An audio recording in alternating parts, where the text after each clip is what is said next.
چوتھی زندگی شروع ہو گئی عالم برزخ. وہ زندگی ہے، موت نہیں ہے، اس کو تو سب مانتے ہیں. عذاب قبر ہم مانتے ہیں، قرآن سے ثابت ہے. بعض لوگ یہ سمجھتے ہیں کہ شاید قرآن میں ذکر نہیں ہے، غلط بات ہے. لیکن میرے پاس زیادہ وقت نہیں ہے. برزخ کے اندر زندگی کی ایک کیفیت ہے، اس کے اندر جیسے کہ ہمارے یہاں بڑی ویسے چھڑ گئی ہے. حضور کی زندگی کیسی ہے؟ آیا ایسی ہے جیسے دنیا میں تھی یا اس سے کچھ مختلف ہے؟ تو میں کہا کرتا ہوں دنیا کی زندگی تو اتنی اچھی زندگی نہیں ہے. حضور کو جو زندگی ہے عالم برزخ میں، اس کا تو ہم تصور بھی نہیں کر سکتے. اس عالم برزخ میں کہا گیا شہداء کو وَلَا تَقُولُوا لِمَن يُقْتَلُ فِي سَبِيلِ اللَّهِ أَمْوَاتٌ بَلْ أَحْيَاءٌ وَلَٰكِن لَّا تَشْعُرُونَ. اللہ کی راہ میں شہید ہو جانے والوں کو اموات مت کہو، مردہ مت کہو، زندہ ہے. تمہیں اس کا شعور نہیں. ہمیں شہداء کی زندگی کا شعور نہیں. پھر صدیقین اوپر ہے، پھر انبیاء ان کے اوپر ہے، پھر رسول ان کے اوپر ہے، سب سے اوپر سید المرسلین ہے. کیا زندگی ہوگی، ہم کیا تصور کر سکتے؟ ما لا عین رأت ولا اذن سمعت ما خطر علی قلب بشر. بہرحال پھر یہ چوتھی زندگی آ گئی. پھر آئے گا، پھر سور پھونکا جائے گا، اور پھر فَإِذَا هُمْ قِيَامٌ يَنظُرُونَ. تو سب زندہ ہو کر دوبارہ کھڑے ہو جائیں گے. وہ یوم القیامہ ہوگا، کھڑے ہونے کا دن. اور اس سے ہمارا 5واں دور شروع ہو جائے گا، حیات اخروی. اچھا، حیات اخروی کے بارے میں ہمارا کیا ایمان ہے؟ کیا وہ کبھی ختم ہونے والی ہے؟ وہ تو ابدی ہے. فَإِنَّهَا لَجَنَّةٌ أَبَدًا أَوْ لَنَارٌ أَبَدًا. یہ پوری زندگی. تو زندگی کتنی بڑی ہو گئی. تو اسے پیمانہ امروز و فردا سے نہ ناپ جاویداں بہم دواں ہر بن دواں ہے زندگی. البتہ ایک کام کیا کیا ہے اللہ نے، یہ جو 2 موتوں کے درمیان زندگی آئی ہے. پہلی موت جو کہ ہم عالم ارواح سے، اس کے بعد سلا دیے گئے، موت آ گئی نا، پھر اللہ نے زندہ کیا. پھر جو ہمیں موت آنے والی ہے میری اور آپ کی، ان 2 موتوں کے درمیان ایک زندگی کا حصہ کٹ گیا. اس میں سے یہ لمبا پروسیس، وہاں سے وہاں تک، مبدا و معاد، انا للہ و انا الیہ راجعون. اس میں یہ چھوٹا سا ہماری زندگی میں سے حصہ کاٹ کر اسے ایک امتحانی وقفہ بنایا. خلق الموت والحیات لیبلوکم ایکم احسن عملا. اس نے زندگی اور موت کی تخلیق کی ہے تاکہ تمہیں آزمائے کہ کون ہے تم میں سے اچھے عمل کرنے والے. یہ امتحانی، اس کو بھی اقبال نے خوب کہا ہے. ملزم ہستی سے تو ابرا ہے مانند حباب، اس زیاں خانے میں تیرا امتحان ہے زندگی. اب امتحان 3 گھنٹے کا بھی ہوتا ہے تو وہ 30 سال کا بھی ہو سکتا ہے. یہ تو ایک کوانٹیٹیو ایلیمنٹ ہوا. امتحان ہے، ٹیسٹنگ از ٹیسٹنگ. یہ حیات دنیاوی امتحان ہے. ملزم ہستی سے تو ابرا ہے مانند حباب، اس زیاں خانے میں تیرا امتحان ہے زندگی. اس کے بعد جب ہمیں دوبارہ اٹھا لیا جائے گا، حساب کتاب ہوگا، آباد کا جزا و سزا کے فیصلے ہوں گے، اور پھر یہ جنت اور یہ دوزخ. وَإِنَّهَا لَجَنَّةُ الْأَبَدَىٰ أَوْ لَنَارُ الْأَبَدَىٰ. یہ حیات ایک ایمان باللہ اور ایمان بالآخرہ. ایمان بالآخرہ کے ضمن میں پورے حیات انسانی کا ایک تصور جو ہے سامنے لانا ضروری. اب آئیے، میں نے کہا تھا تخلیق کے بارے میں کچھ باتیں آپ کو بتاؤں گا. یہ جدید سائنس کے حوالے سے بھی بہت اہم چیزیں ہیں، اور یہ قرآن کے حکمت اور فلسفے کے لیے. بدقسمتی ہماری یہ ہے کہ ہمارے جو فلسفی مسلمان ہوئے، ابن سینا ہو، فارابی ہو، کندی ہو، جو متکلمین ہوئے جنہوں نے عقل سے کام لے کر قرآن کی تفسیریں کی ہیں، امام راغب میں بہت بڑے مقام پر ہے، اور ہے بہت ہے. کچھ صوفی مزاج صوفی ہے، فلسفی ہے. ان سب نے اپنی زیادہ تر گفتگو کا دار و مدار یونانی حکماء اور فلاسفہ کی بات پر رکھی. سقراط اس کا شاگرد، افلاطون اس کا شاگرد، ارسطو. ہمارے متکلمین، ہمارے فلاسفہ سب ارسطو کے شاگرد. ہمارے صوفیہ اکثر و بیشتر افلاطون اور پروٹائنس، افلاطینوس ان کے شاگرد. لہذا مولانا روم نے بڑا شکوے کے انداز میں کہا تھا، چند خانی حکمت یونانیہ. تم کب تک یونانیوں کی حکمت پڑھتے رہو گے، یونانیوں کا فلسفہ پڑھتے رہو گے، یونانیوں کی میٹا فزکس، یونانیوں کی منطق. چند خانی حکمت یونانیہ، حکمت قرآنیہ راہم میں خاں. کبھی ذرا قرآن مجید میں جو حکمت دی گئی ہے، جو فلسفہ دیا گیا ہے، جو حقائق بیان کیے گئے، کبھی ان پر توجہ کرو. اللہ تعالیٰ توفیق دے. میری دلی آرزو ہوگی کہ آپ میں سے جو ذہین لوگ ہیں، ظاہر بات ہے کہ یہ میدان ہر شخص کا نہیں ہے. حضور صلی اللہ علیہ وسلم کا جو افرادی انفرادی سطح پر انقلاب برپا کرنے کا پروسیس ہے، 4 الفاظ ہیں اس میں ٹاپ پر آتا ہے حکمت. یتلو علیہم آیاتہ یزکیہم ویعلمہم الکتاب والحکمہ. حکمہ یہ تعلیم محمدی صلی اللہ علیہ وسلم، تربیت نبوی صلی اللہ علیہ وسلم، اس کی سب سے اونچی منزل ہے تعلیم حکمت. ظاہر بات ہے کہ ہر شخص اس کا اہل نہیں ہوتا. یہ اللہ تعالیٰ نے ظاہر بات ہے سب کو ایک جیسا نہیں بنایا ہے. جسمانی قوتوں کے اعتبار سے بھی فرق و تفاوت ہے، ذہنی صلاحیتوں کے اعتبار سے بھی فرق و تفاوت ہے۔ جن لوگوں کے اندر یہ فلسفہ اور حکمت کا ذوق ہو وہ اس معاملے میں آئیں، سوچیں، پڑھیں۔ میری یہ چند باتیں ہو سکتا ہے کہ ان کے لیے چشم کشا ثابت۔ وہ کتاب اس وقت میری جو ہے ایجاد و ابداع عالم، وہ آؤٹ آف پرنٹ ہے، موجود نہیں ہے، انشاءاللہ جلدی ہی پرنٹ کروا لیں گے دوبارہ۔ دیکھیے تخلیق کا مرحلہ اول عالم امر ہے، اللہ کا ایک حکم کن، انما امرہ اذا اراد شیئا ان یقول کن فیکون۔ اس کن سے ایک نور پیدا ہوا ہے، ویری سٹل، لطیف، حرارت کو نہیں، خلق نور، یہ نور اللہ، یہ پہلی شے ہے جو پیدا ہوئی، حکم ایک کن، یہ عالم امر ہے۔ اس نور سے پیدا کیے گئی تمام ارواح انسانیہ، تمام ملائکہ۔ ملائکہ کے بارے میں حدیث موجود ہے، قرآن مجید میں ذکر نہیں ہے، حدیث میں ہے۔ حضرت عائشہ رضی اللہ تعالی عنہ سے مسلم شریف کی روایت ہے کہ ان اللہ خلق الملائکہ من نور، یہ عالم امر ہے پہلے جو پیدا کیا گیا ہے، ایک نور، بسیط نور، لطیف نور۔ اس نور سے ارواح انسانیہ، انہی میں ایک روح محمدی بھی تھی نا، جس کو نور محمدی بھی کہا جا سکتا ہے۔ یہ لفظ جو ہمارے یہاں کہا جاتا ہے نور محمدی، نور اس لیے کہ روح نورانی ہے، ملائکہ نورانی ہے، اللہ نے فرشتوں کو نور سے پیدا کیا۔ اچھا، اب اس تخلیق کا دوسرا مرحلہ آیا۔ یہ پہلی تخلیق جو میٹا فزیکل ورلڈ کی ہے، دوسری تخلیق ہے فزیکل ورلڈ، ایک اور امر کن، اور اس سے ایک بگ بینگ پیدا ہو، جہاں سے سائنس شروع ہوتی ہے۔ اس لیے کہ وہ جو پہلا معاملہ ہے وہ سائنس کے دائرے سے باہر کا ہے، ارواح ہو، ملائکہ ہو، اس سائنس کے دائرے سے باہر، وہ عالم امر ہے۔ یہ عالم خلق شروع ہوا ہے اب، اور عالم خلق اور عالم امر میں ایک بڑا بنیادی فرق جان لیجئے۔ عالم امر میں اللہ کے کسی حکم کے تعمیل میں کوئی لمبا صرف نہیں ہوتا، کن فیکون، کن فیکون، نو ٹائم ایلیمنٹ۔ یہی وجہ ہے فرشتے کو عرش سے زمین تک آنے میں کوئی وقت نہیں لگتا، روح کو بھی کوئی وقت نہیں لگتا۔ یہ بیانڈ دس فزیکل ورلڈ ہے نا، تو میٹا فزیکل ورلڈ کا تعلق ہے، یہ عالم امر سے ہے۔ امر میں وقت نہیں لگے گا قطعاً، خلق میں وقت لگے گا لازماً۔ آم کی گٹھلی ہے، آم کا پودا بننے میں 5-6 سال لگ جائیں گے۔ رحم مادر میں حمل ٹھہر گیا ہے، بچے کے پورے بننے میں 9 مہینے لگیں گے، ٹائم لگے گا۔ اٹس خلق۔ قرآن کہتا ہے ہم نے آسمان زمین 6 دن میں پیدا کیے، ٹائم لگا کہ نہیں لگا؟ تو یہ امر ہے وہ پہلا، جس میں کہ کیا ہے 3 چیزیں ہیں۔ اللہ کا نور جو بہت لطیف ہے، وہ خزانہ ہے، اسی سے بنی ارواح انسان کی، اس سے بڑے فرشتے۔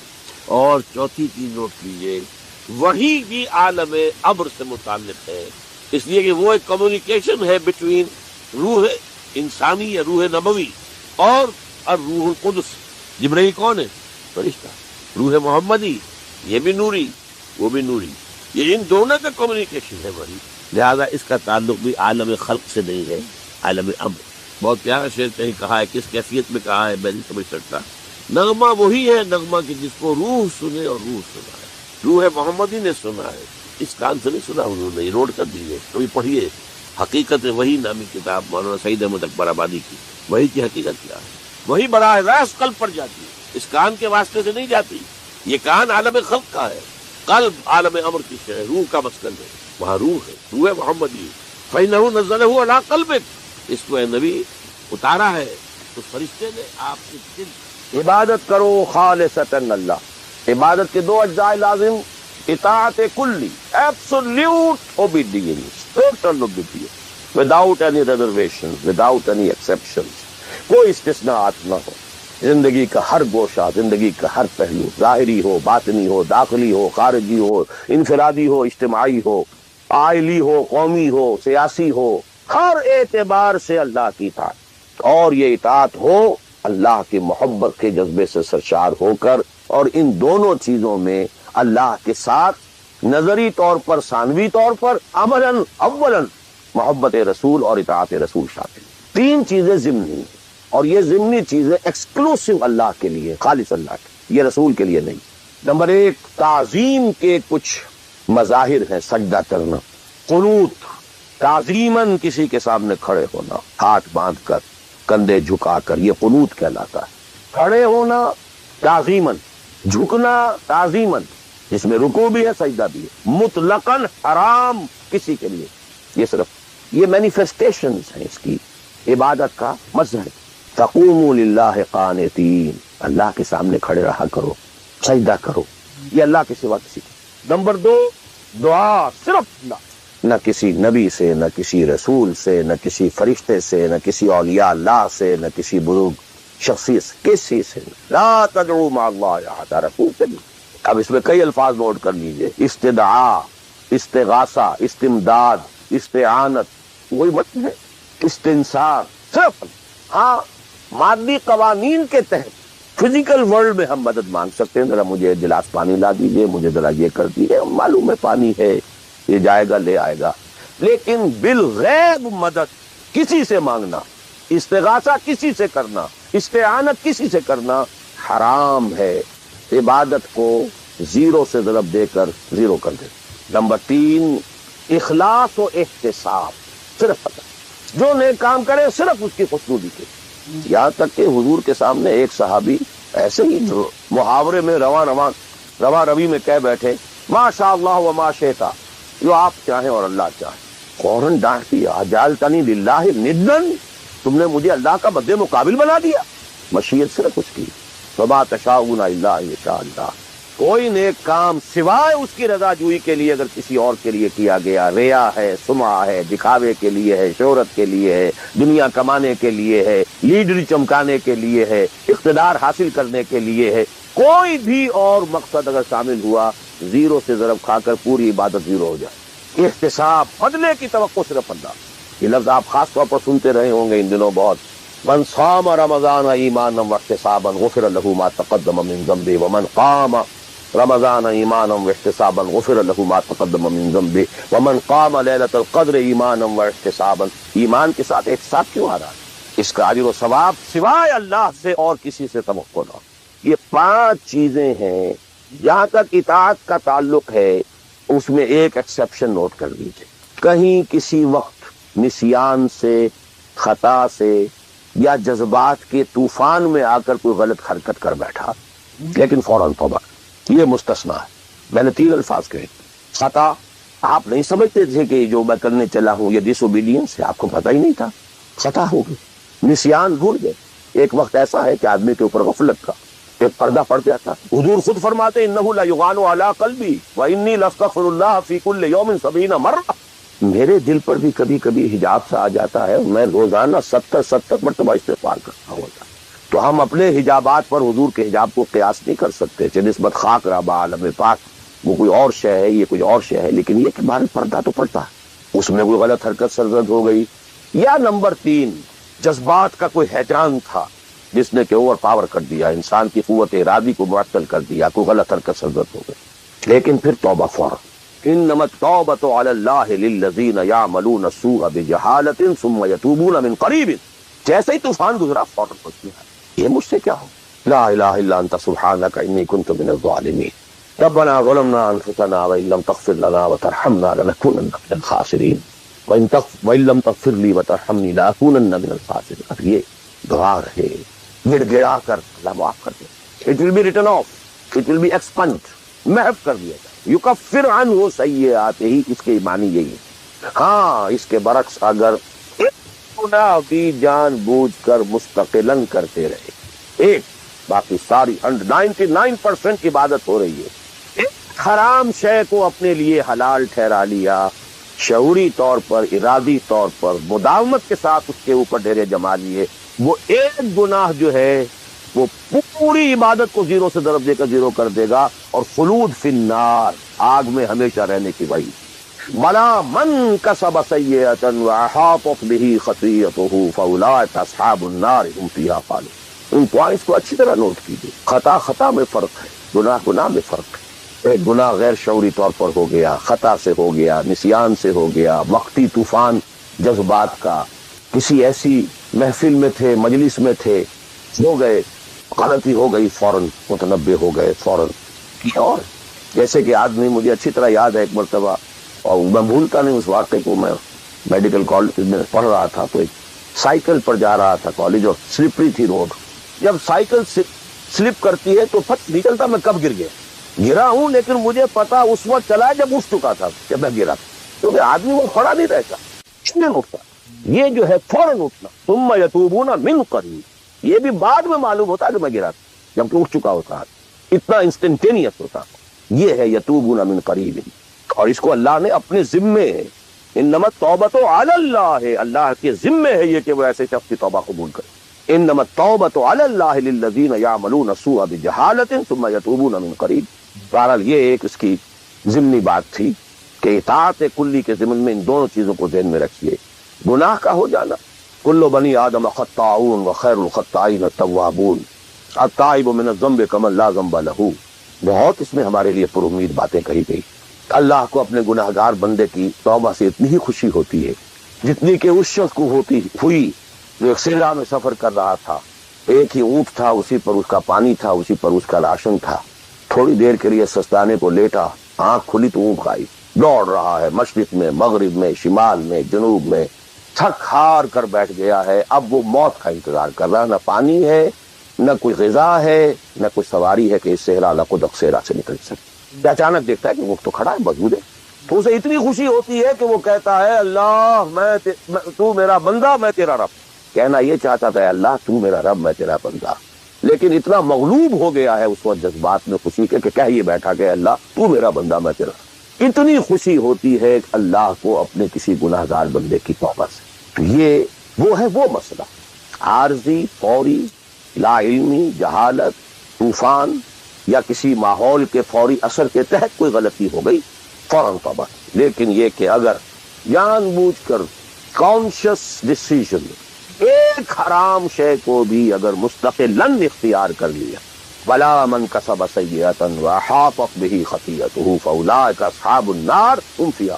اب آئیے نیکسٹ، میں جسے آج ایک نیا اینگل کہہ رہا ہوں وہ کیا ہے۔ دیکھیے اطاعت کے دو پہلو ہیں، انفرادی اور اجتماعی۔ وہی مراد کیا ہے؟ ان کی ریشو پروپورشن مختلف ہوگی۔ کوئی بہت آرگنائزڈ سوسائٹی ہے، اسٹیٹ کا کانسیپٹ ہے، اجتماعیت کا پڑھنا بہت بھاری ہو جاتا ہے، انفرادیت بہت محدود آتی ہے۔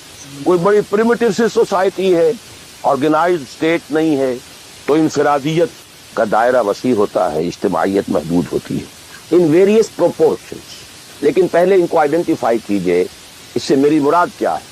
ایک وہ اللہ کی اطاعت ہے کہ جو ایک انسان کے اپنے بس میں ہے، وہ کر سکتا ہے، چاہے بھوک آ جائے، فاقہ آ جائے، نقصان ہو جائے، جان کا اندیشہ ہو جائے، ایک کر سکتا ہے۔ ایک وہ اطاعت ہے جو کسی صورت کر ہی نہیں سکتا جب تک کہ اجتماعی ماحول نہ بدلے، کتنا ہی سنسیئر ہو، کتنا ہی نیک ہو، کتنا ہی فیصلہ کر لے، کر ہی نہیں سکتا، وہ اس کے ہاتھ میں ہے ہی نہیں۔ ایک ریاست ہے، آرگنائز اسٹیٹ ہے، اس کا لا ہے، آپ اس میں رہ رہے ہیں تو وہی قانون چلے گا، آپ کے بس میں نہیں ہے۔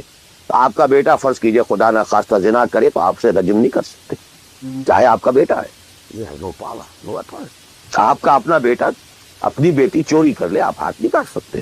اور مجھے یاد آ رہا ہے لو ان فاطمہ بنت محمد سرقت، بالفرض ہی کہہ رہا ہوں نا میں بھی، مفروض کے طور آپ نہیں ہاتھ کاٹ سکتے۔ ایک معاشرہ ہے جس کے اندر پوری معیشت جو ہے سود کے اوپر ہے، آپ سانس بھی نہیں لے سکتے کہ جو سود سے خالی ہے، امپاسبل۔ ایک اسٹیٹ ہے، آپ اس کے سٹیزن ہیں، آپ اس کے کانسٹیٹیوشن کے لائل ہیں، فیتھفل ہیں۔ تو جیسا کہ میں نے کہا تھا، آرگنائز سوسائٹی اسٹیٹ میں یہ دائرہ بہت بڑھ جاتا ہے۔ ٹرائبل ہے، وہاں یہ کہ انفرادیت کا کافی دائرہ ہوتا ہے، قانون کم سے کم ہوتے ہیں، نظم کم سے کم ہوتا ہے، سسٹم جو ہے اس کی گرفت کم سے کم ہوتی ہے۔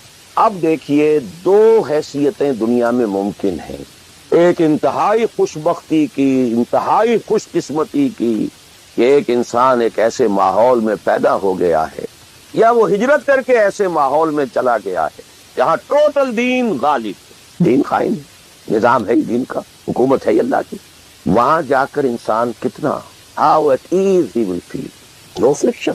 وہ بھی اللہ کی بندگی کرنا چاہتا ہے، ماحول بھی سازگار ہے، پورا نظام بھی اللہ کی بندگی پر ہے، پورا قانون بھی اللہ ہی کا نافذ ہے، پورا تعلیم کا ڈھانچہ بھی اللہ ہی کے ہدایت کے مطابق ہے، تمام ذرائع ابلاغ سے بھی اسی کے مطابق چیزیں ہیں جو نشر ہو رہی ہیں، آڈیو ویژول سب کچھ۔ انتہائی خوش قسمتی، موسٹ فارچونیٹ کہ ایک انسان ایسے ماحول، لیکن فرض کیجئے کہ وہ ایسے ماحول میں ہے جہاں اللہ کا دین غالب نہیں ہے، بہت محدود سا حصہ ہے جس میں وہ اللہ کا حکم مان سکتا ہے، نماز وہ پڑھ سکتا ہے، روزہ رکھ سکتا ہے، کوئی نہیں روکتا۔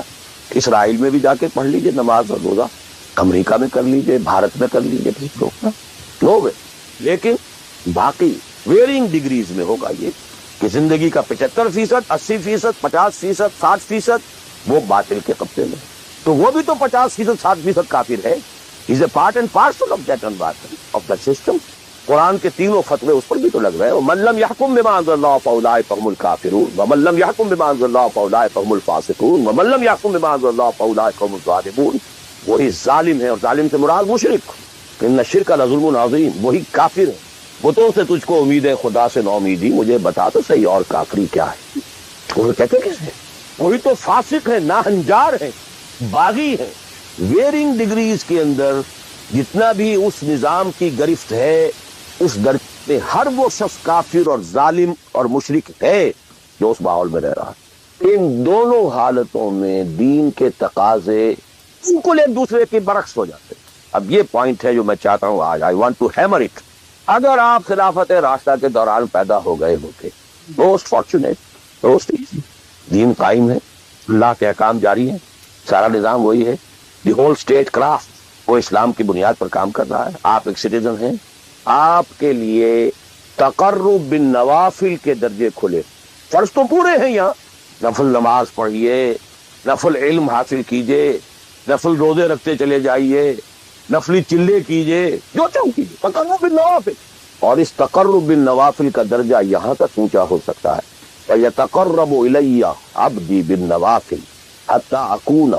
میرا بندہ نوافل کے ذریعے سے میرا تقرب حاصل کرتا جاتا ہے, کرتا جاتا ہے, کرتا جاتا ہے, یہاں تک کہ میں اس کی آنکھیں بن جاتا ہوں جن سے وہ دیکھتا ہے, اس کے کان بن جاتا ہوں جن سے وہ سنتا ہے, اس کے ہاتھ بن جاتا ہوں جن سے وہ پکڑتا ہے, اس کے پاؤں بن جاتا ہوں جن سے وہ چلتا ہے. حدیث قدسی, اور سارے وہابی بھی مانتے ہیں اس کو. یہ نہ سمجھیے کہ یہ کسی صوفی کی بڑھ ہے.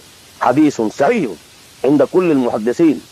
اللہ ہاتھ بن جاتا ہے آپ کا, اللہ پاؤں بنتا ہے, اللہ آنکھ بنتا ہے آپ کی, اللہ کان بنتا ہے. یہ بہت اونچی بات ہے, بہت اونچی بات ہے, بہت اونچی بات ہے. لیکن یہ تقرب بالنوافل کا درجہ کہاں آئے گا؟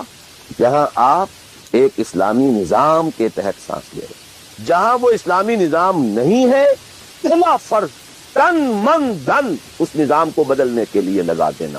اگر یہ نہیں ہے تو نماز نہیں ہے, منہ پر دے ماری جائے. میں جو کچھ کہہ رہا ہوں علی وجہ البصیرت کہہ رہا ہوں, میری پوری زندگی کے مطالعے کا نچوڑ ہے. نماز منہ پر دے ماری جائے, روزے منہ پر دے مارے جائے. You reconcile your self to that system جو میری بغاوت کے اوپر مبنی تھا. پہلا فرض یہ تن من دھن. You can not reconcile with that system, you can not accept that system. اس میں اپنے آپ کو اکوموڈیٹ کرنا, اس میں اچھے کیریئر تلاش کرنا, اس میں اچھی جائیداد بنانا, اس میں پیسہ جمع کرنا, اس میں اچھی سے اچھی بچوں کو ایجوکیشن تاکہ بہتر سے بہتر زندگی وہ بھی گزار سکیں, سب کا سب حرام, مطلقاً حرام. پہلا کام یہ ہے اپنی جان, اپنا مال, اپنا تن, اپنا دن سب اللہ کے دین کے لیے خرچ کرو. سب سسٹمز لیول کے اوپر صرف جان کو باقی رکھنے کے لیے جو ناگزیر ہے, that is allowed, nothing more. This is the point, crucial point. اب ہمارے سامنے حدیثیں ہوتی ہیں اور سارے فضائل کی کتابیں ہیں اور یہ ہیں جن کا تعلق اس ماحول سے تھا جب کہ دین قائم ہو چکا. تو اس کانٹیکسٹ میں بات ہے, نفل کی بات ہو رہی ہے اور قیام اللیل کی بات ہو رہی ہے اور جو ہے ختم قرآن کی بات ہو رہی ہے, اور اگر فجر کے بعد بیٹھے رہے مصلے پر اور 2 رکعت پڑھ کر اٹھے جبکہ سورج نکل چکا ہے تو اب یہ اتنا اونچا سوال. یہ ساری بات, all these things become absolutely irrelevant. The deciding factor is دین غالب ہے, ٹھیک ہے, چلو نوافل کی طرف, قرات کی طرف چلو, جتنا آگے سے آگے. یتقرب الی العبد بالنوافل, ورنہ تقرب بالفرائض, پہلے فرض کرنے, اور فرضوں میں پہلا فرض جہاد. Now please note this word. جہاد اصل میں اس جد و جہد کا جامع عنوان ہے, your struggle against that system. لہذا انما المؤمنون الذين آمنوا بالله ورسوله ثم لم يرتابوا وجاهدوا باموالهم وانفسهم. Integral part of the definition of a مومن. اگر زندگی اس سے خالی ہے یا اتنی ہے جتنی ہو جائے نفل کے درجے میں, اصل وقت, اصل دھارا بہ رہا ہے دنیا کی طرف, دنیا کے حصول کے لیے.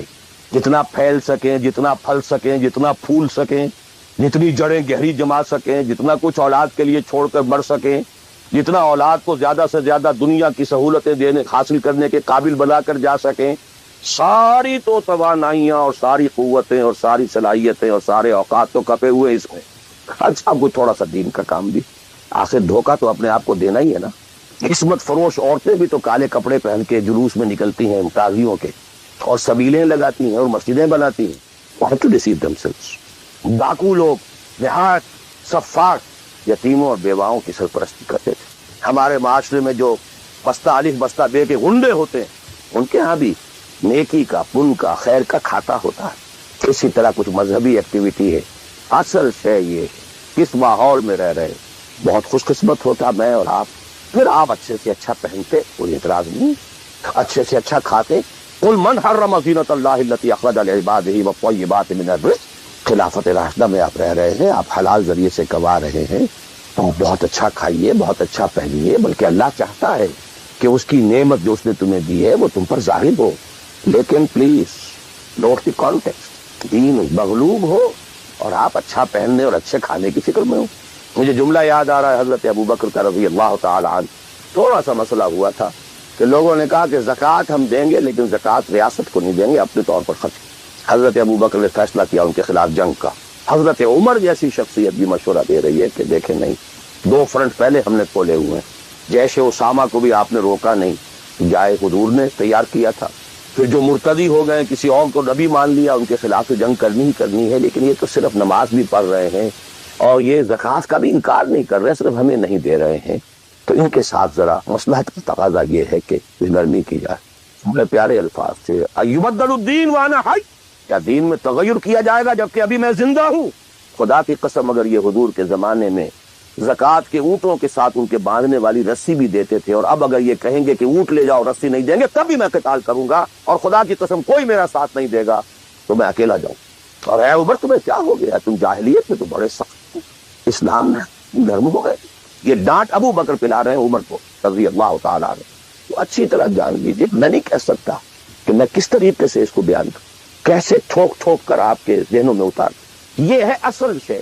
دین کا سارا سٹرکچر ہی بالکل ریورس ہو جائے. The whole value structure absolutely changes. دین غالب ہے تو وہ ساری باتیں ہیں جو ہم نے خوب یاد کی ہوئی ہیں. آج حقوق والدین بھی تو ہے نا, آخر بچوں کے حقوق بھی تو ہے نا.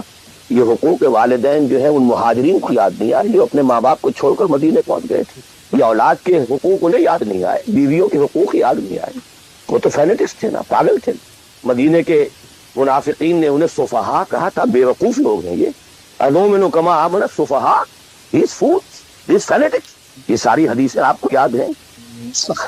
اسلام غالب ہے تو مسئلہ کچھ اور. اچھا کھائیں, اچھا پہنیں, نوافل ہے, نوافل پر نوافل ہے. جتنی ترقی کیجئے, دنیا میں کرنا چاہیں دنیا میں کیجئے, روحانی ترقی کرنا چاہیں روحانی ترقی کیجئے. سارے میدان کھلے. علم میں, پروفیشن میں, کسی خاص فن میں ترقی کرنا چاہے کیجئے. دین غالب نہیں ہے, اور آپ خود 50%, 60%, 70%, 90% کافر ہیں, اس لیے کہ اس ماحول کا جز ہے جس میں کفر کا نظام. تو پہلا کام تو اپنے آپ کو اس کفر سے نجات دلانا ہوگا. پھر نماز بھی اسی کے لیے ہے. وَاسْتَعِینُوا بِالصَّبْرِ وَالصَّلَاةِ, مدد حاصل کرو. نماز کس کام کے لیے مدد حاصل کرو؟ The mission to make the deen of Allah supreme, ان اقیموا الدین. نماز اس کے لیے سبسروینٹ ہے, اس کے لیے مدد ہے. روزہ اسی کے لیے جنگ کرنے کی صلاحیت پیدا کرنے کے لیے ہے. اس لیے 23ویں رکوع میں سورہ بقرہ کے روزے اور رمضان کے احکام ہے, 24ویں رکوع میں قتال شروع ہو گئے. قاتلوا فی سبیل اللہ الذین یقاتلونکم. اور عرب جو ہیں وہ روزہ رکھواتے ہی صرف گھوڑوں کو تھے, خود تو رکھتے ہی نہیں تھے, کیونکہ گھوڑے کو استعمال کرتے تھے لوٹ مار میں, غارت گری میں, جنگوں میں. اور گھوڑا ہے نرم نازک مزاج جانور, پیاس برداشت نہیں کر سکتا, بھوک برداشت نہیں کر سکتا. اونٹ تو کھاتا تھا, چاہیے تھا انہیں گھوڑا, لہٰذا گھوڑے کو عادی بناتے تھے دھوپ کا, پیاس کا, بھوک کا, تاکہ ایسا نہ ہو کہ مارکے کا وقت اور گھوڑے صاحب جواب دیے بیٹھے تو سوار کیا کرے گا. تو ساما یسومو عربی زبان میں گھوڑے کے لیے تھا, انسانوں کے لیے تھا ہی نہیں. یہ تو مدینے میں آنے کے بعد پھر حضور نے یہودیوں کو دیکھا کہ روزہ رکھتے ہیں, تو آپ نے بھی مسلمانوں سے کہا عاشورہ کا روزہ ہے وغیرہ وغیرہ. چھوڑ دیجیے, اس بات کو لمبی ہو جائے گی. یہ ساری چیزیں اصل میں ہے اس مقصد کے لیے. اب دیکھیے کہ اب پریکٹیکلی ہم آتے ہیں مسئلے کے اوپر. آئی ہوپ میں اس سے زیادہ میں کر نہیں سکتا, ریلی ممکن نہیں ہے کہ میں اپنے احساسات کو جیسے کہ میرے ہیں آپ تک منتقل کروں. اور میں جانتا ہوں ایسے لوگوں جو 30 برس سے مجھے سن رہے ہیں اور یہ ساری باتیں سن رہے ہیں اور ٹس سے بس نہیں ہوتے. زمیں جنبد نہ جنبد گل محمد، ان کا وہی کانسیپٹ ہے، اس لیے کہ یہ کانسیپٹ 1400 برس میں جا کر بھی مکمل ہے۔ 30 برس تھے خلافت راشدہ کے، اس کے بعد ڈاؤن فال، کانسیپٹ سٹارٹڈ چینجنگ، دین مذہب بنتا چلا گیا، سارا ایمفیسس نماز روزے حج عبادت پر ہو گیا، دین کا تصور ہی ختم، اور پھر ہم میں سے جو لوگ غلام رہے وہ تو اتنے فونگر ہو گئے کہ ملا کو جو ہے ہند میں سجدے کی اجازت ناداں یہ سمجھتا ہے کہ اسلام ہے آزاد۔ بہت بڑے عالم دین نے کہا تھا یہ کہ ہمیں کوئی ایسا کام نہیں کرنا چاہیے جو ہماری حکمرانوں کو، انگریزوں کو پریشانی کا موجب بن جائے، اس لیے کہ انہوں نے ہمیں مذہبی آزادی دی ہوئی ہے، ہمارے نماز پڑھنے پہ کوئی قدغن نہیں ہے، ہمارے روزہ رکھنے پہ قدغن نہیں ہے، حج کرنے پہ قدغن نہیں ہے، لہٰذا we should be loyal to them۔ ملا کو جو ہے ہند میں سجدے کی اجازت ناداں یہ سمجھتا ہے کہ اسلام ہے آج۔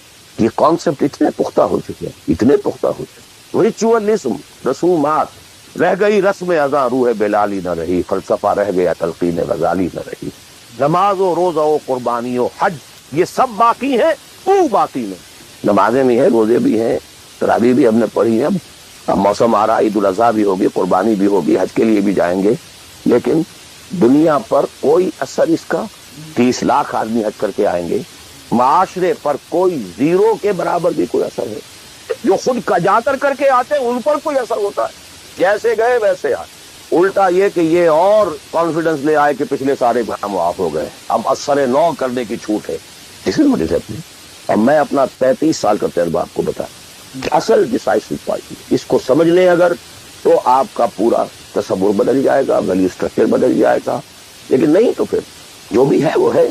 اب میں ایک عملی سوال کہہ رہا تھا کہ اس میں ایک بڑا عملی سوال ہے، میں کیا کروں، میں ایک ایسے ماحول میں رہ رہا ہوں جس میں اللہ کا دین غالب نہیں، میں نماز پڑھ رہا ہوں، روزہ رکھ رہا ہوں، میں شراب نہیں پیتا، میں سور نہیں کھاتا، چلو میں نے اپنا اکاؤنٹ جو ہے بینک میں جو ہے کرنٹ اکاؤنٹ رکھا ہوا ہے، میں نے کوئی سود نہیں لیا، نہ سود لینا چاہتا ہوں، کیا کروں؟ کیلا چنا پہاڑ کو تو نہیں توڑ سکتا، پورا نظام تو میرے بدلنے سے نہیں بدل جائے، تو میں تو رہا پھر 40%، 50%، 60%، 70% کافر کا بھی۔ تو اصلی مخرج بڑی پیاری حدیث ہے وہ جس میں یہ الفاظ آتے ہیں، حضور نے فرمایا انہا ستکون فتنۃ، ایک وقت آئے گا کہ بڑا فتنہ ہو۔ حضرت علی فرماتے ہیں میں نے فوراً عرض کیا مل مخرج منہا یا اے اللہ کے رسول یہ بتائیے اس سے نکلنے کا راستہ کون سا؟ یہ نہیں پوچھا کیا فتنہ ہوگا، کیوں ہوگا، کب ہوگا، کیسے ہوگا، کدھر سے آئے گا، نکلنے کا راستہ بتائیے۔ بلکہ ایک اور روایت اس حدیث کی اس سے بھی زیادہ پیاری ہے کہ اصل میں حضرت جبرائیل نے کہا حضور سے یا محمد امتک بعدک، اے محمد صلی اللہ علیہ وسلم کبھی سوچا ہے تمہارے بعد تمہاری امت کا کیا بنے گا؟ تو حضور پلٹ کر سوال کرتے مل مخرج منہا یا جبرائیل، تو بہت بڑا پرابلم تم نے اے جبرائیل میرے سامنے رکھا ہے، تو اب آپ ہی بتائیں اس سے نکلنے کا راستہ۔ قال کتاب اللہ، وہ پوری حدیث پھر وہی ہے، کتاب اللہ فیہ خبر ما قبلکم و نبأ ما بعد وحکم ما بینک وہو ذکر الحکیم وہو الصراط المستقیم وہو حبل اللہ المتین۔ اس کا مخرج کیا؟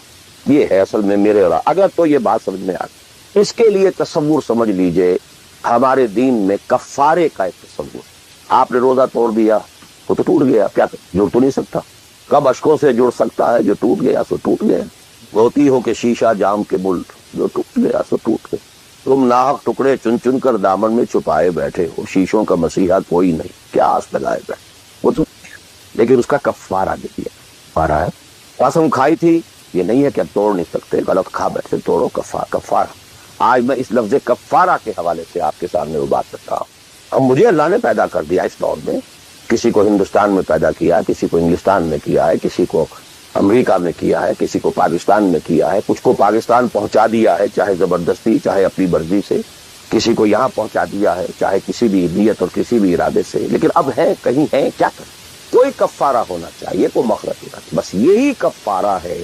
پھر نوٹ کر لیجئے اس ماحول سے سوائے سبسسٹنس لیول کے اور کچھ حاصل مت کرو، اور اس سبسسٹنس لیول پر بھی جو کچھ تم نے کھایا پیا ہے اور سانس لیا ہے، جو انرجی کریٹ ہوئی ہے، اس کا میکسیمم اس جہاد میں صرف کر دو کہ اس نظام کو بچ، تمہاری یہ جد و جہد، تمہاری یہ کوشش کفارہ بن جائے اس کا۔ معذرۃ الی ربکم، معذرت پیش کر سکو گے اللہ کے، اے اللہ میں نے اس نظام کے ساتھ ریکنسائل نہیں کیا، اے اللہ میں نے اپنی توانائیوں اور اپنی محنتوں سے نہ اپنے لیے کوئی جاگیر بنائی نہ اپنے لیے جائیداد بنائی، اے اللہ میں کوئی دولت چھوڑ کر نہیں مرا، اے اللہ میں نے اپنے بچوں کو بھی اسی کام کے لیے لگا دیا، میں نے ان کی دنیا سے بڑھ کر ان کی عاقبت کی فکر کی، نہیں کر سکا، آگے کچھ نہیں ہو سکا تو میں بے بس ہوں۔ حضرت نوح بھی تو بے بس تھے، کیا کر دیں؟ لیکن اگر کسی بھی درجے میں ریکنسیلیشن ہے، کمپیٹیبلٹی ہے، اس کو آپ نے ایکسپٹ کر لیا ہے، اس میں پھلنے پھولنے اور پھیلنے کا بندوبست کر رہے ہیں، you are doomed. Every thing will be multiplied by a big zero and will become a zero. یہ ہے جو میں سمجھا، اس کا نام ہے جہاد، کانسٹنٹ فرکشن، کانسٹنٹ اسٹرگل، جان مال، ان صلاتی و نسکی و محیایا و مماتی للہ رب العالمین، میری زندگی کا مقصد تیرے دین کی سرفرازی، میں اسی لیے مسلمان، میں اسی لیے نمازی۔ اب وہ آیت آئی، محبت میں اللہ اور اس کے رسول کی محبت کے ساتھ تیسری محبت جوڑ دی گئی، جہاد کی۔ اللہ کی محبت، اس کے رسول کی محبت، اس کے راہ میں جہاد کی محبت، یہ تین محبتیں جتنی بھی ہیں تمہارے اندر، ایک پلڑے میں ڈال لو، اور 8 محبتیں دوسرے پتڑے میں ڈال لو۔ باپ کی محبت، بیٹے کی محبت، بھائی کی محبت، بیوی کی محبت اور کی محبت، اور رشتہ داروں کی محبت، جائیداد کی محبت، کاروبار کی محبت، مال کی محبت۔ 8 قل ان کان آباؤکم وابناؤکم واخوانکم وازواجکم وعشیرتکم واموال اقترفتموها وتجارت تخشون کسادها ومساکن ترضونها۔ 8 محبتیں ادھر، احب الیکم من اللہ ورسولہ وجہاد فی سبیل۔ اگر یہ 8 محبتیں زیادہ بھاری ہیں تمہارے دل میں اللہ کی محبت سے، اس کے رسول کی محبت سے، اس کی راہ میں جہاد کی محبت سے، فتربصوا، جاؤ دفع ہو حتی یاتی اللہ بامرہ، یہاں تک کہ اللہ اپنا فیصلہ سنا دے۔ واللہ لا یہدی القوم الفاسقین، اللہ ایسے ناہنجاروں کو بالکل ہدایت نہیں دے، یو ڈیزرو نو گائیڈنس۔ کہتے رہیے اللہم اہدنا فیمن ہدیت، کہتے جائیے تیرا دل تو ہے صنم آشنا، تجھے کیا ملتا ہے؟ جو میں سر بسجدہ ہوا کبھی تو زمین سے آنے لگی صدا، تیرا دل تو ہے صنم آشنا، تجھے کیا ملے گا؟ تمہارے دلوں میں تو مال کی محبت ہے، جائیداد کی محبت ہے، اولاد کی محبت ہے، بیویوں کی محبت ہے، اور کہیں نام رکھا ہوا اللہ کا بھی اور رسول کا بھی، وہ چھٹانک ہے تو یہ سیر ہے، یہ کیا ملے گا؟ دلقت بچے کے اور آید و تصویر و مسلح، یہ ساری گدڑی جو تم نے صوفیوں والی پہن لی ہے اور مسلح کردے پر ہے، کس کام آئے گا؟ دس از دی کرکس آف دی میٹر۔ یہ ہے تو سب کچھ ہے، اور یہ نہیں ہے تو کچھ نہیں۔ اب جہاں تک اس کا تعلق ہے کہ وہ جد و جہد کیسے ہو، کس طرح کی جائے، طریقہ کار کیا ہو، اس میں میں اس وقت نہیں جانا چاہتا، یہ کوئی ڈفرینٹ ایشو ہے۔ یہ ایشو کلیئر ہو جائے تو پھر آدمی خود تلاش کرے گا، if there is no other way out, اب تو وہ خود تلاش کرے گا۔ پیٹ کھانے کو مانگتا ہے تو کہیں کوئی رسی چلاتا ہے، کہیں کوئی ٹوائلٹ صاف کرتا ہے، کہیں کچھ اور کرتا ہے، کہیں برف کے شاول اٹھا کے پھینک رہا ہے 10 گھنٹے۔ کسی کو کہنے کی ضرورت نہیں کہ یہ کام ضرور کرو، پیٹ کھانے کو مانگتا ہے، اس رونگ ریکوائرمنٹ۔ جب یہ محسوس ہو جائے یہ میرا فرض ہے، اور یہ فرض ہے، یہ کوئی اضافی نیکی نہیں ہے، یہ نوافل نہیں ہے۔ نوافل تو اگر دین کا ماحول، دین قائم ہوتا پھر تو نوافل کا میدان تھا، جڑ سے وہ نظام ہی نہیں ہے۔ فرض عین پہلا یہ ہے کہ اس کو بدلو۔ اگر یہ معلوم ہو جائے کہ اگر میں یہ نہیں کر رہا تو میں کافر شمار ہو رہا ہوں، میں ظالم شمار ہو رہا ہوں، میں فاسق شمار ہو رہا ہوں۔ لستم علی شیء حتی تقیموا التوراۃ والانجیل وما انزل الیکم من ربکم، یا ایھا الذین آمنوا لستم علی شیء حتی تقیموا القرآن وما انزل الیکم من ربکم۔ اب جہاں تک اس کا تعلق ہے کہ وہ جد و جہد کیسے ہو، کس طرح کی جائے، طریقہ کار کیا ہو، اس میں اس وقت نہیں جانا چاہتا، یہ کوئی ڈفرینٹ ایشو ہے۔ یہ ایشو کلیئر ہو جائے تو پھر آدمی خود تلاش کرے گا، if there is no other way out، اب تو وہ خود تلاش کرے۔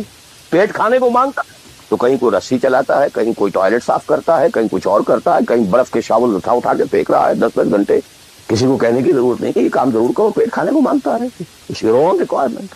جب یہ محسوس ہو جائے یہ میرا فرض ہے، اور یہ فرض ہے، یہ کوئی اضافی نیکی نہیں ہے، یہ نوافل نہیں ہے۔ نوافل تو اگر دین کا ماحول، دین قائم ہوتا پھر تو نوافل کا میدان تھا، جڑ سے وہ نظام ہی نہیں ہے۔ تو فرض عین پہلا یہ ہے کہ اس کو بدلو۔ اگر یہ معلوم ہو جائے کہ اگر میں یہ نہیں کر رہا تو میں کافر شمار ہو رہا ہوں، میں ظالم شمار ہو رہا ہوں، میں فاسق شمار ہو رہا ہوں۔ لستم علی شیء حتی تقیموا التوراۃ والانجیل وما انزل الیکم من ربکم، یا ایھا الذین آمنوا لستم علی شیء حتی تقیموا القرآن وما انزل الیکم من ربکم۔ ہمارے ہاں تمہاری کوئی حیثیت ریکگنائزڈ ہے ہی نہیں جب تک کہ تم قائم نہیں کرتے، اور قائم کرنے کا بدل کفارہ کیا ہے کہ اپنا تن من دھن لگا، قائم ہو نہ ہو جائے تو کیا کہنے، گر جیت گئے تو کیا کہنا، ہارے بھی تو بازی مات نہیں، هل تربصون بنا الا احدى الحسنيين، ان دونوں حالتوں میں ہمارے لیے تو حسنہ ہی حسنہ ہے. سب کے سب مر گئے، قتل ہو گئے، رومیوں کے ہاتھوں سب ہلاک ہو گئے، تب بھی ہمارے لیے تو کامیابی ہی کامیابی ہے. اور ہم جیت کر اگر آ گئے تب تو تم بھی کہو گے کہ کامیابی کے ساتھ لوٹ آئے. تو ہمارے لیے تو کس چیز سے ڈراتے ہو؟ جب منافقین مدینہ کہہ رہے تھے لا تنفروا فی الحرب، کیا ہو گیا تمہارا دماغ خراب ہو گیا ہے؟ اب تک تو یہ عربوں کے آپس کی انفائٹنگ ہوتی تھی. You are going against Roman Empire having standing armies, trained armies, Roman legions. You want to confront them? پوچھ کے ناخن لو. جواب کیا دیا گیا؟ قل لن يصيبنا الا ما كتب الله لنا هو مولانا تربصون بنا الا احدى الحسنيين. You don't have to lose anything. ہر حال میں جیتے. اگر جیت گئے تو کیا کہنا، اور ہارے بھی تو بات ہی مات میں سکسیس ہی سکسیس. تو وہ طریقہ کیا ہے، اس کی سٹیجز کیا ہے، میں نے بہت تفصیل سے، اللہ کا شکر ہے، یہ چیزیں انگریزی میں بھی، میتھوڈالوجی کیا ہے، ریولیوشن کی میتھوڈالوجی کیا ہے. بس یہ کہ جو میں نے کل بھی رات میں بیان کیا تھا کہ اگرچہ دین تمام انبیاء کا ایک رہا، لیکن شریعت و منہاج علیحدہ علیحدہ. شرع لکم من الدین ما وصی به نوحا والذی اوحینا الیک وما وصینا به ابراہیم وموسیٰ وعیسیٰ. لیکن وَلِكُلٍّ جَعَلْنَا مِنْكُمْ شِرْعَةً وَمِنْهَاجًا. شریعت سپریٹ، منہاج سپریٹ. ہمارے لیے لازم شریعت محمدی اور منہج محمدی صلی اللہ علیہ وسلم. اس میں ساری نفی ہے. جی حضرت یوسف نے تو یوں کیا تھا، بھائی کیا تھا، وہ تو غیر اسلامی ماحول میں جا کر اور غیر اسلامی حکومت کے اندر انہوں نے ایک بہت اونچا آفس لے لیا تھا. انہوں نے پہلے شرط یہ لگائی، پہلے ایمان لاؤ پھر میں آ کے تمہارے ہاں یہ کام کروں گا. وہ منہج اور منہاج ہمارے لیے نہیں ہے. کان لکم فی رسول اللہ اسوۃ لکل جعلنا منکم شرعۃ ومنہاجا. اب آپ یہ کہیں کہ صاحب ان کے ہاں تو شراب حرام نہیں تھی، تو نہیں تھی تو نہیں تھی، ہمارے ہاں حرام تھی. سابقہ شریعتوں میں سجدہ تعظیمی حلال تھا، کسی کے سامنے جھک جانا، ہمارے لیے حرام کر دی گئی ہے. شریعت اب محمد کی ہے صلی اللہ علیہ وسلم. بمصطفیٰ برسان کی خیش را کے دی ہماؤ، اگر بول رسیدی تمام بولا حدیث. اسی طرح منہج اور منہاج محمد کا ہوگا صلی اللہ. لن يصلح آخر هذه الامة الا بما صلح به اولها. اس امت کے آخری حصے کی اصلاح نہیں ہو سکے گی مگر صرف اس طریقے سے جس طریقے پر کہ پہلے حصے کی اصلاح ہوئی. اب یہ ہے آپ کے لیے، آپ کی سمجھ ہے، آپ کی صلاحیت ہے، آپ ذہین ہیں، آپ تعلیم یافتہ ہیں. Read between the lines of the seerah. منہج اخذ کیجیے سیرت سے، کیا منہج تھا، کیا میتھوڈالوجی، کیسے آپ نے کام شروع کیا، کتنے سٹیجز سے گزرے، کسی ایک سٹیج سے دوسری سٹیج میں جانے کے لیے کیا شرط تھی، کس درجے تک ایک کام اکمپلش ہو جائے تو پھر اگلے درجے پہ قدم رکھا جائے.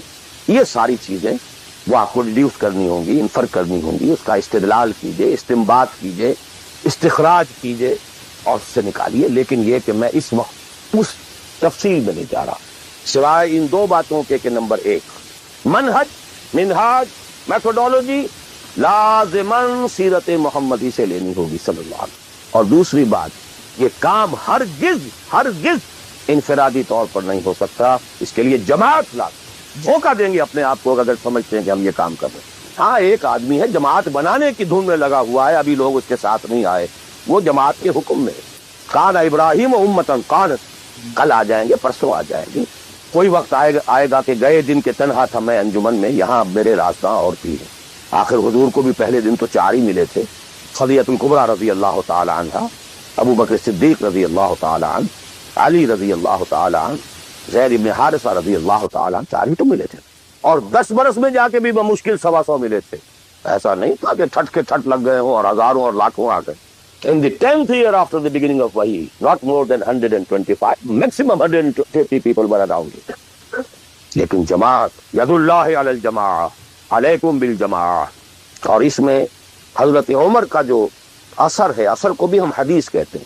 حدیث 2 چیزوں کے مجموعے کا نام ہے، اخبار و آثار. رسول کا کوئی قول، کوئی فعل، کوئی تقریر، کسی چیز کو آپ نے دیکھا اور برقرار رکھا، یہ خبر کہلاتی.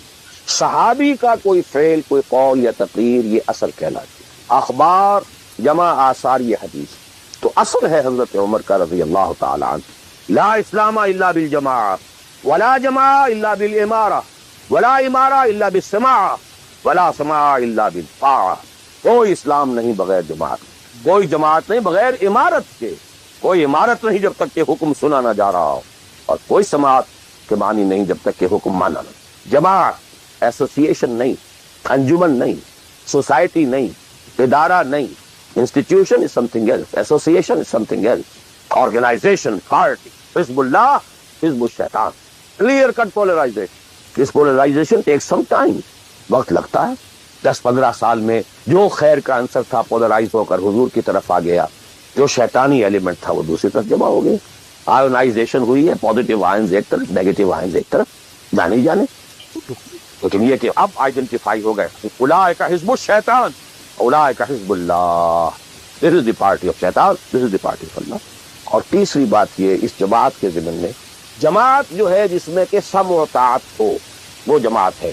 لسن لوگے, اس سے کمتر جماعت نہیں ہے, لیکن یہ جماعت مختلف قسم کی ہو سکتی ہے. ایک کانسٹیٹیوشنل جماعت ہو سکتی ہے, اس میں کانسٹیٹیوشن کو وہ حیثیت حاصل ہوتی ہے کہ you have to obey it. کوئی اس کا صدر بنتا ہے تو حلف لیتا ہے کہ I will be loyal to this constitution. اب یہ بھی کہ ایک جماعت ہے نا, امریکن نیشن ایک جماعت ہے, اس کا ایک کانسٹیٹیوشن ہے. صدر آئے گا حلف لے گا, کوئی اور آئے گا حلف لے گا, چیف جسٹس ہوگا حلف لے گا. اس کانسٹیٹیوشن کسی آدمی کا نہیں ہے, اس میں حلف. Not personal allegiance to anybody, allegiance to the constitution. اسی طریقے سے جماعتیں بنے, ان کا دستور ہو, یہ ممبرشپ کی ریکوائرمنٹ ہے, یہ آپ پورا کریں گے ممبر بن جائیں گے, آپ امیر منتخب کریں گے کثرت رائے سے. پھر یہ کہ امیر جو ہے وہ بھی شورا بھی منتخب کریں گے, شورا کی رائے کا وہ پابند ہوگا یا نہیں ہوگا, کس درجے میں ہوگا, کس درجے میں, آپ یہ کانسٹیٹیوشن. اور جو شخص بھی شامل ہوگا وہ اس کانسٹیٹیوشن کا حلف اٹھائے. abide by this constitution. اس قسم کی جتنی جماعتیں ہیں, please take it from me, مباح ہیں, جائز ہیں, حلال, بشرطے کہ اس میں ڈسپلن ہے, اوبیڈینس ہے. دی اونلی ڈفرنس از کہ اس میں اوبیڈینس یا ڈسپلن کسی فرد کے ساتھ ایلیجینس پر نہیں ہے, بلکہ ایک کانسٹیٹیوشن کے ساتھ ایلیجینس پر. But you have to obey, listen and obey, can't go beyond that constitution. تو مباح اور حلال اور جائز ہر وہ جماعت ہے, خواہ کسی بنیاد پر بنی ہوئی ہو, جس میں ڈسپلن ہے اور سموتات ہے, listen and obey ہے. لیکن منسوس, مسنون, معصور, یہ 3 الفاظ. منسوس وہ شے ہے کہ جس کا ذکر قرآن اور حدیث میں ہو, نص یہ ہے ہماری. مسنون وہ شے ہے جس پر حضور نے عمل کیا ہو. معصور وہ شے ہے جس پر کہ آپ کے بعد بھی ہماری امت کے لوگوں نے عمل کیا ہے. صرف ایک طریقہ ہے اور وہ ہے پرسنل بیع, شخصی بیع, allegiance to a person, that is called بیع. ہمارے ہاں حضور نے لی تو بیعت لی, حالانکہ آپ نبی تھے, رسول تھے, آپ کی اطاعت تو کرنی ہی کرنی تھی, اس کا کوئی سوال ہی پیدا نہیں ہوتا. کسی اور ایڈیشنل فارمل کسی ایگریمنٹ کی کوئی ضرورت ہی نہیں. But he had to leave some uswa for the ummah. اگر یہ نہ ہوتا تو بعد میں والوں کے لیے, بعد میں تو کوئی نبی تو نہیں آنا, رسول تو نہیں آنا, اسوہ کہاں سے آتا؟ بایعنا رسول اللہ صلی اللہ علیہ وسلم علی السمع والطاعۃ فی العسر والیسر والمنشۃ والمکرہ وعلی عثرۃ علینا وعلی لا ننازل امر اہلہ وعلی نقول بالحق اینما کنا لا نخاف فی اللہ لومۃ لائم. متفق علیہ, بخاری مسلم دونوں میں یہ حدیث موجود. عبادہ ابن صامت رضی اللہ تعالی. سوچئے جب رسول مان لیا تو یہ ساری باتیں کہنے کی ضرورت کیا؟ Sometimes I do wonder, brother, when you say اللهم تقبل منا ركوعنا وسجودنا what's this? ربنا تقبل منا انك انت السميع العليم. Everything. Why to go on counting? اور کیا چیز اللہ کا تسبیح ہے, تحمید ہے, تکبیر بھی ہم کر رہے ہیں, تکبیرنا و تسبیحنا و تحمیدنا و رکوعنا و سجودنا و قنوتنا, everything. ربنا تقبل منا انك انت السميع العليم. وَإِذْ يَرْفَعُ إِبْرَاهِيمُ الْقَوَاعِدَ مِنَ الْبَيْتِ وَإِسْمَاعِيلُ رَبَّنَا تَقَبَّلْ مِنَّا إِنَّكَ أَنْتَ السَّمِيعُ الْعَلِيمُ. So actually, but here we find, you know, اطاعت حضور کے لیے ایک بات تھی, ماننا ہے, ہر حکم ماننا. لیکن یہ ساری شرطیں کیوں دی محمد نے صلی اللہ علیہ وسلم؟ It was not an oratory. یہ کوئی خطابت نہیں تھی, لفاظی نہیں تھی. یہ در حقیقت اس جماعت کے لیے ناگزیر شرائط, سم و طاعت فی العسر والیسر, سننا اور ماننا, چاہے مشکل ہو چاہے آسانی, والمنشط والمکرہ, چاہے طبیعت آمادہ ہو اور چاہے طبیعت پر جبر کرنا ہو. کوئی معاملہ تھا, فیصلہ ہوا ہے جو آپ کی رائے کے خلاف ہوا ہے, فیصلہ ہے, امیر کا حکم ہے, اب آپ کو اپنی طبیعت پر جبر کرنا پڑے گا اسے ماننے کے لیے, ماننا ہوگا. اور اگر فیصلہ آپ کی رائے کے مطابق ہوا ہے تو آپ بڑے شرائط صدر کے ساتھ اس پر عمل کریں. وَعَلَىٰ عَثَرَةٍ عَلَيَّ, چاہے آپ دوسروں کو مجھ پر ترجیح دے دیں, that is the main thing. جماعتوں کا بیڑا غرق تو ہوتا ہے اس چیز سے. آپ نے اس میں کیوں بنا دیا, میں پرانا آدمی, میں سینئر آدمی, آپ نے زید ابن حارثہ کو بنا دیا. یہ تو آزاد شدہ غلام ہے. بڑے بڑے جلیل القدر جو ہیں قریش کے سردار اس کے تحت جائیں گے. حضور کا چچا زاد بھائی ساتھ ہے. سیر شہید ہوئے ہیں جعفر طیار رضی اللہ تعالی عنہ, ابن ابی طالب, he was under him. پھر آخری لشکر میں آپ نے اسامہ کو بنا دیا اور ستم بالا ہے ستم. ینگ مین, اس کی کمان میں آپ دے رہے ہیں کبار صحابہ. It's your prerogative. To whomsoever you give the office, it's your prerogative. We are not going to question. کبھی نہیں آپ پر اعتراض کریں. علی اثرۃ علینا, آپ جس کو چاہیں ہم پر ترجیح. اعلیٰ لا نراد الامر ہوا, جس کو آپ ذمہ دار امیر بنا دیں گے اس سے جھگڑیں گے نہیں, کوآپریٹ کریں. فَعَلَىٰ أَن نَقُولَ بِالْحَقِّ أَيْنَمَا كُنَّا لَا نَخَافُ فِي اللَّهِ لَوْمَةَ لَائِمٍ. البتہ جہاں بھی ہوں گے حق بات کہیں گے, جو اپنی رائے ہے وہ ضرور دیں گے, زبان اپنی بند نہیں کریں گے کہ خام خواہ کوئی مذاق اڑے گا میں نے یہ بات کہہ دی. نہیں, I won't withhold my opinion. وہ میں بیان کروں. کمپلیٹ کانسٹیٹیوشن آف حزب اللہ, ایک حدیث. بہرحال اب آخری بات کی طرف میں آ رہا ہوں, ذرا پھر گن لیجئے کہاں سے ہم چلے تھے. 100 بات کی ایک بات, ہاتھی کے پاؤں میں سب کے پاؤں, ایک لفظ عبادت پورا کر دو, نجات بھی ہے, فوز بھی ہے, فلاح بھی ہے, سب کچھ. ان میں تو یہی ہے کہ آپ کامیاب ہو گئے تو جتنا آپ گڑ ڈالیں گے اتنا میٹھا ہوتا جائے گا, جتنا اور ایکزرٹ کریں گے اتنا نمبر زیادہ آتے جائیں گے. وہ پھر رشت بھی ہوگا, سعادت بھی ہوگی, فوز بھی ہوگی, فلاح بھی. بٹ منیمم نجات. عبادت کے 2 اجزاء لازم, جسم کے مانند ویزیبل جز, ٹوٹل اوبیڈینس. روح کے مانند اس کی اصل اسپرٹ, اللہ کی محبت. اوبیڈینس اور محبت میں اللہ اور رسول دونوں یکجا. نظری طور پر اللہ اول, رسول ثانی. عملاً رسول اول, اللہ کا. اوبیڈینس میں غلطی ہو جائے وقتی طور پر, غیر شعوری طور پر, بھول میں, چوک میں, جذبات کے طوفان میں, وقتی طور پر ماحول سے اثر انداز ہو کر, ٹھیک ہے, فوراً توبہ کر لو, اللہ معاف کر دے گا. ایک گناہ بھی اگر مستقلاً جان بوجھ کر اپنی زندگی کے اندر داخل کر لیا تو یہ بگ زیرو ہے, سارا بقیہ زیرو سے ضرب کھا کر زیرو ہوتا. 3 چیزیں ایکسکلوسیو اللہ کے لیے ہیں. دعا صرف اللہ, تعظیم کے لیے جو مظاہر ہیں, قنوت ہو, رکوع ہو, سجود ہو, صرف اخلاص اور احتساب, مقصد ہو آپ کا اللہ کی رضا اور جزا بھی صرف اسی سے, یہ ایکسکلوسیو اللہ کے لیے تھی. اس کے بعد ہم نے کہا کہ انفرادی اور اجتماعی یہ مختلف دائرے ہوتے ہیں. انفرادی آدمی کر سکتا ہے, چاہے دقت آتی ہے کر سکتا, چاہے بھوک آ جائے, فاقہ آ جائے, جان پر بن جائے, کر سکتا ہو, یہ ایک دائرہ ہے. نہیں کر رہا تو ناہنجار ہے. اور ایک حصہ وہ ہے جو کر ہی نہیں سکتا جب تک کہ نظام نہ بدلے, اور اس میں ویرینگ پروپورشنز رہیں گی. اب میں تھوڑا سا آپ کو ان ویرینگ پروپورشنز کا اور ایک مختلف نسبت و تناسب کا ایک نقشہ دکھانا چاہتا ہوں. بعض ممالک ایسے ہیں اس روئے ارضی پر, دیکھیے, ایک ہے کسی اور اعتبار سے کسی ملک کا اچھا ہونا, برا ہونا. کہیں بادشاہت کا نظام ہے, کہیں ڈکٹیٹرشپ ہے, کہیں کچھ اور ہے, کہیں کچھ اور ہے, کہیں جو ہے بہت کرپشن ہے, کہیں رشوت زیادہ ہے, کہیں کوئی کچھ اور ہے, کچھ. ان چیزوں کو چھوڑ دیے, اس وقت میں خالی شریعت کی بات کر رہا ہوں, حلال اور حرام کی بات. کچھ ممالک ایسے ہیں جہاں شریعت پر عمل کرنے کا دائرہ کافی وسیع ہے. نماز, روزہ, حج, زکوٰۃ بھی آپ کر سکتے ہیں. آپ کا پرسنل لا بھی پورا آپ کے مطابق ہے. شادی, بیاہ, نکاح, طلاق ٹوٹلی آپ کے اپنے ہاتھ میں ہے. لا آف انہیریٹنس بھی آپ کا چل سکتا ہے. کسی درجے میں حدود اور جو ہے سزائیں, حدود و تعزیرات بھی نافذ ہیں. اگرچہ پورا نظام تو نہیں ہے, اللہ ٹوٹل تو نہیں ہے. سودی نظام ہے, معیشت یہ ہے, فلاح ہے, بادشاہت ہے, یہ ہے, وہ ہے, سب کچھ ہے, ظلم ہے. لیکن یہ چیزیں انفرادی اعتبار سے دائرہ وہاں کافی وسیع ہے. اس کی مثالیں ہیں سعودی عرب, ایران آف ٹوڈے, اور مجھے زیادہ حالات معلوم نہیں ہے لیکن مجھے توقع ہے کہ سوڈان آف ٹوڈے, اور میرے خیال میں اس کے علاوہ کوئی. اس کے بعد ایک اور دائرہ آتا ہے اور وہ میرے نزدیک اس میں ٹاپ پر پاکستان. نماز, روزہ, حج, زکوٰۃ کیجیے. پرسنل لا وہ بھی آپ ویسے کہنے کو وہاں ہے قانون, لیکن یہ کہ بالفعل ایک آدمی چاہے تو اسلامی قانون پر عمل کر سکتا ہے. انہیریٹنس آپ اپنے حساب سے کر سکتے ہیں. دستور میں طے ہے حاکمیت اللہ کی, گویا کہ نظری اعتبار سے وہ ملک جو ہے وہ اللہ کی حاکمیت پر مبنی ہے. قرارداد مقاصد دستور کا جز بن چکی. لیکن پھر نوٹ کیجئے, رشوت ہے, یہ ہے, وہ ہے, ظلم ہے, ناانصافی ہے, یہ سب جگہ میں اس کو شریعت کی بات کر رہا ہوں. ایک آدمی خود وہاں رہتے ہوئے چاہے بھوک آئے, تکلیف آئے, مصیبت آئے, اس کو ہر وقت جو ہے غصہ آتا رہے، یہ کیوں ٹیلی فون کا بل جو مجھے زیادہ آ گیا، یہ کیا ہو گیا، میری تو کنفرم سیٹ تھی، یہ کیا کر رہے ہیں یہاں پر کہ مجھے بتا رہے ہیں کہ سیٹ نہیں ہے، وغیرہ وغیرہ تو سب کچھ. لیکن آپ شریعت پر عمل کر سکتے، تکلیف اٹھا کر، مصیبت جھیل کر، پیٹ کاٹ کر، فاقہ کر کے، جو بھی ہے.